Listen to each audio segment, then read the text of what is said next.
Geger, Rocky Gerung pasang badan buat Jokowi soal politik identitas. Dia nggak salah, itu akibat bergaul dengan orang-orang dungu. Lah, Anies lebih dungu. Dia kan maskot bapak politik identitas. Ditulis oleh tim redaksi jurnal, dikutip dari berbagai sumber. Soal itu yang gagal kita bicara. Pak Jokowi denger doang politik identitas, di dalam kepalanya Islam, selesai. Karena nggak paham itu. Yang nggak paham yang salah bukan Pak Jokowi, lingkungannya yang brief dengan cara yang buruk. Itu akibatnya kalau bergaul dengan orang dungu. Yes. Keluarga kami adalah keluarga dari dulu. Jadi kami itu dulu orang tua kita pendiri PAI, Partai Arab Indonesia. Yang Partai Arab Indonesia itu mendeklarasikan satu, tanah airnya Indonesia.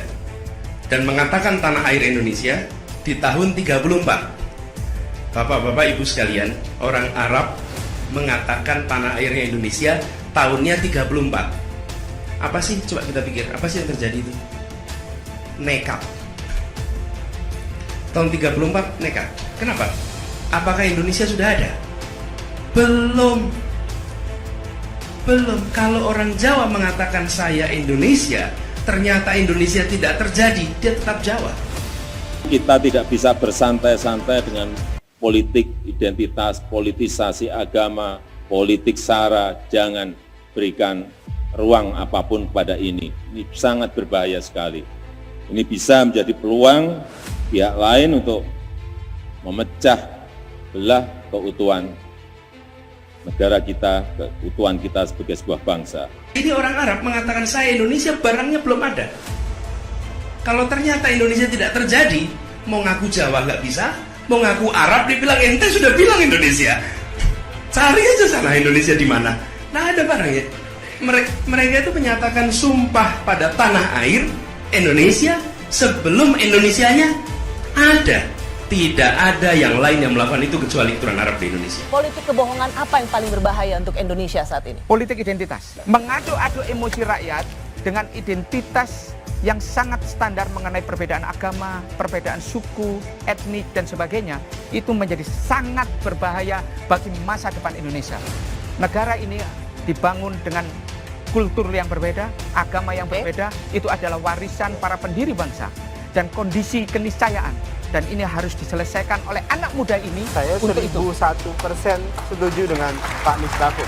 Presiden Joko Widodo atau Jokowi makin sering menyinggung soal politik identitas dalam beberapa kesempatan.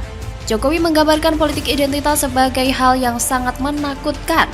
Mengenai hal ini, pengamat politik Rocky Gerung angkat suara. Rocky membahas masalah identitas itu sendiri dari sisi etimologi. Identitas itu dalam bahasa aslinya bahasa Yunani, artinya dia yang sudah mati. Karena cuma orang mati yang bisa diidentifikasi. Itu etimologinya. Jelas Rocky saat tampil di kanal YouTube Indonesia Lawyers Club atau ILC dikutip Senin 26 Desember 2022. Rocky menegaskan sebelum seseorang itu mati maka identitas bisa berubah-ubah. Sebagai contoh Rocky menyebut politisi PDIP Arya Bima yang hadir juga dalam diskusi tersebut tidak ada jaminan akan terus membawa nilai-nilai Soekarno yang selalu diklaim oleh PDIP. Karenanya, Rocky menilai Jokowi hanya mendengar dan ikut-ikutan saja soal politik identitas tanpa tahu apa identitas itu sendiri. Menurut Rocky, yang salah bukan Pak Jokowi, lingkungannya lah yang brief dengan cara yang buruk dan bergaul dengan orang dungu. Untuk memecahkan masalah kerancauan istilah politik identitas yang kerap Jokowi utarakan, Rocky menyebut istilah lain, yakni politik of recognition, yang mana menurut Rocky akan mengalir ke politik multikultural. Dalam kategori itu, identitas dihidupkan karena direkognisi. Rocky pun mempersilahkan pihak-pihak yang kerap menyuarakan politik identitas untuk menambah lagi referensi bacaan, karena menurutnya hal ini penting memahami sebuah istilah yang kerap membuat kegaduhan. Sebelumnya Presiden Joko Widodo sempat menyinggung soal politik identitas yang menurutnya sangat berbahaya.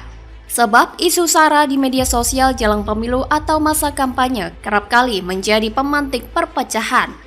Pernyataan Rocky tersebut bukan soal siapa membela siapa, tapi jika diperhatikan apa yang disampaikan Jokowi soal politik identitas, maka hal itu memang sangat berbahaya. Tidak ada niatan apapun dari Jokowi. Pernyataan Rocky soal Jokowi hanya ikut-ikutan, tidak mengetahui konteksnya. Terlihat sekali bahwa Rocky sangat ingin menjilat Jokowi. Dia membela Jokowi tapi menyalahkan orang di lingkungannya Jokowi. Pemilik kewarasan harus ekstra hati-hati. Karena pada Pilpres tahun 2024 sudah terendus upaya pengkultusan oleh partai pengusung capres. Dengan cara yang berbau hiperbola, sang capres di-framing seakan-akan hanya dia yang berjasa ini. Hanya dia yang telah melakukan terobosan ini, bla bla. Dan aji mumpung yang dipakainya atas nama belum ada jadwal kampanye, maka praktik bergaya kampanye pun disiasati dengan tajuk safari politik. Lalu, adakah perbedaannya dengan kampanye? Tidak satu pun pembeda. Bahkan kita yakini, hal yang sama akan mereka lakukan ketika KPU sudah menjadwalkannya.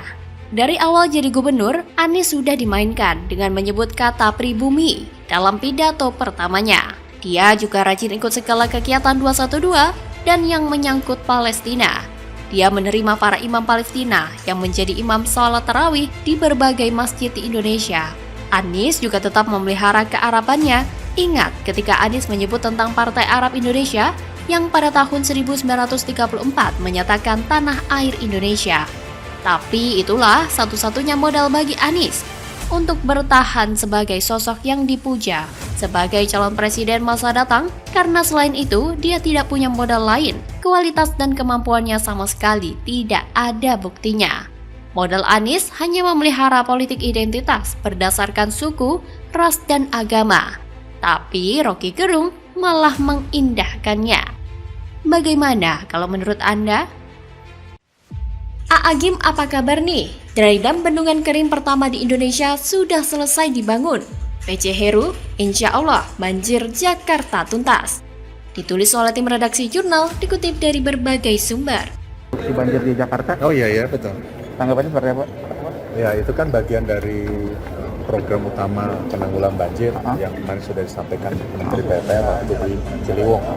Sehingga kalau itu sudah bisa selesai Waduk Ciawi dengan sodetan, ya mudah-mudahan berkurang cukup banyak untuk banjir di Jakarta Barat, Utara, dan Selatan.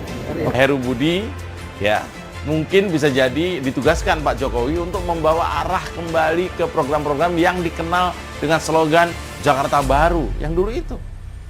Dan karena Anies selama ini selalu dianggap berbeda dengan Pak Jokowi dan program-programnya banyak yang hanya lipstik belaka, maka dipastikan kalau Heru Budi Hartono konsisten kerjanya seperti seminggu awal ini, maka saya meyakini dia memang antitesa Anies.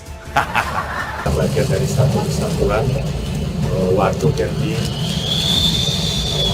Jawa Barat, Ciawi, Ramadi, banjir Ramadi juga sudah selesai. Di sini ada 2 pipe, ini sudah terowongan yang sudah hampir selesai dan kemudian fungsinya nanti sekitar bulan Februari, Maret atau paling lambat April. Maka berkaitan dengan itu di ujung sana di dekat Nanas itu para pihak melalui Pak Asbang, Pak Wali Kota, saya ucapkan terima kasih. Mana mau Anies membuat kebijakan yang tidak populer? Mana mau? Maka Anies melakukan banyak dusta hanya karena ya biar dianggap populis meskipun bisa diumpamakan meracuni warganya sendiri. Kebijakan banjir yang nggak jelas sampai dituntut warganya hanya untuk disuruh kerja. Melihat kejadian yang seperti ini, setidaknya kita ini semakin paham bahwa memang Anies Baswedan ini tidak bisa bekerja. Masih banyak permasalahan-permasalahan yang dialami oleh warga DKI Jakarta. Tapi sayangnya selama ini dia hanya menutup mata. Itulah mengapa saya ibaratkan mirip seperti era jahiliyah. Liputan6.com, Jakarta. Penjabat atau PJ Gubernur DKI Jakarta, Heru Budi Hartono, menyebut pembangunan Bendungan Ciawi menjadi salah satu dari program utama penanggulangan banjir di Jakarta. Terkait hal tersebut, kata Heru, dia sudah membahasnya bersama Menteri Pekerjaan Umum dan Perumahan Rakyat atau PUPR. Hal itu diungkapkan Heru ditemui pada Rabu 7 Desember 2022. Itu kan bagian dari program utama penanggulangan banjir yang disampaikan Menteri PUPR di Ciliwung, kata Heru. Heru menyampaikan pembangunan Bendungan Ciawi sama halnya dengan pembangunan Bendungan Sukamahi, yaitu sama-sama diharapkan dapat mengurangi banjir di wilayah DKI Jakarta. Sehingga itu bisa selesai, Waduk Ciawi sama Sodetan. Mudah-mudahan berkurang cukup banyak banjir di Jakbar, Jakut, Jaksel, kata dia. Sebelumnya, Menteri Pekerjaan Umum dan Perumahan Rakyat atau PUPR, Basuki Hadimulyono, menyatakan Bendungan Ciawi dan Bendungan Sukamahi dijadwalkan rampung dan diresmikan pada Desember 2022. Namun, dia tak merinci tanggal peresmian secara pasti. Yang Bendungan Ciawi bisa diresmikan Desember 2022 ini. Kalau yang Bendungan Sukamahi sama ya, ujar Basuki kepada wartawan, Minggu 4 Desember 2022. Diketahui pada hari pertama menjabat sebagai PJ Gubernur DKI Jakarta, Heru Budi Hartono langsung dipadati berbagai agenda dari rapat paripurna hingga pembahasan banjir bersama Kementerian PUPR. Kemarin saya sudah berkomunikasi dan berkoordinasi dengan Pak Sekda untuk segera menghadap Pak Menteri. Pertama disinergikan, kedua yang dilakukan pemerintah daerah tentunya bekerja sama dengan pemerintah pusat dalam secepatnya penanggulangan banjir, mengurangi, kata Heru di Balai Kota Jakarta, Senin 17 Oktober 2022.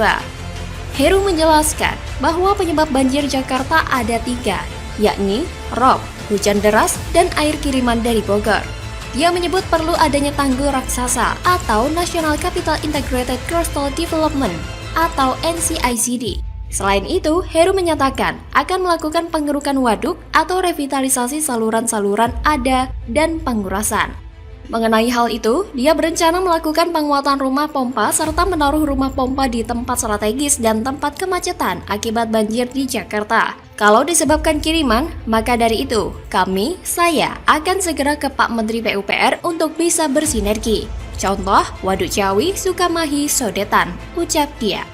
Pemerintah membangun bendungan kering di Ciawi, Kabupaten Bogor, Jawa Barat. Bendungan seperti ini menjadi yang pertama kali dilakukan di Indonesia. Melansir Instagram @kemenpupr Minggu 27 November 2022 sebagai salah satu solusi atas masalah banjir di Jakarta. Pembangunan Bendungan Kering Cimahi juga merupakan bagian dari rencana induk sistem pengendalian banjir atau flood control dari hulu hingga hilir untuk mengurangi kerentanan bencana banjir di Jakarta. Berikut fakta bendungan kering yang diposting di Instagram @kemenpupr. 1. Berbeda dengan bendungan multifungsi, bendungan kering hanya memiliki fungsi sebagai pengendali banjir. Sesuai namanya, bendungan ini dibiarkan kering pada musim kemarau. 2. Pada periode dengan curah hujan tinggi yang berpotensi menimbulkan banjir, bendungan kering akan menahan kelebihan air dan mengalirkannya secara terkontrol. 3. Bendungan kering dioperasikan dengan cara menutup pintu bendungan terisi penuh dengan air sesuai dengan kapasitasnya. 4. Ketika sudah penuh, air bendungan akan dikeluarkan dengan debit yang dikontrol dan disesuaikan dengan kondisi sungai agar tidak terjadi banjir. 5. Pengeluaran air diatur dan dilakukan sampai bendungan kering kembali dan siap menampung air di musim hujan berikutnya. 6. Bendungan Ciawi dan Bendungan Sukamahi merupakan bendungan kering pertama di Indonesia. 7. Pembangunan kedua bendungan tersebut ditujukan untuk mengurangi debit banjir yang masuk ke Provinsi DKI Jakarta. 8. Bendungan Ciawi akan mengurangi debit banjir yang masuk ke Jakarta hingga 30,6%. Sementara Bendungan Sukamahi mengurangi debit banjir hingga 27,4%. 9. Hingga Oktober 2022, progres konstruksi Bendungan Ciawi telah mencapai 93,33% dan Bendungan Sukamahi 93,22%. Keduanya ditargetkan akan rampung pada akhir tahun ini. AA Gim, apa kabar nih? AA mungkin mau ralat cuitannya. Jadi begini, alhamdulillah Jakarta nggak banjir lagi. Ada pemimpin Jakarta yang rendah hati, tak ujub tak kabur, sudah banyak berbuat. Ditunggu ya cuitannya AA. Bagaimana kalau menurut Anda?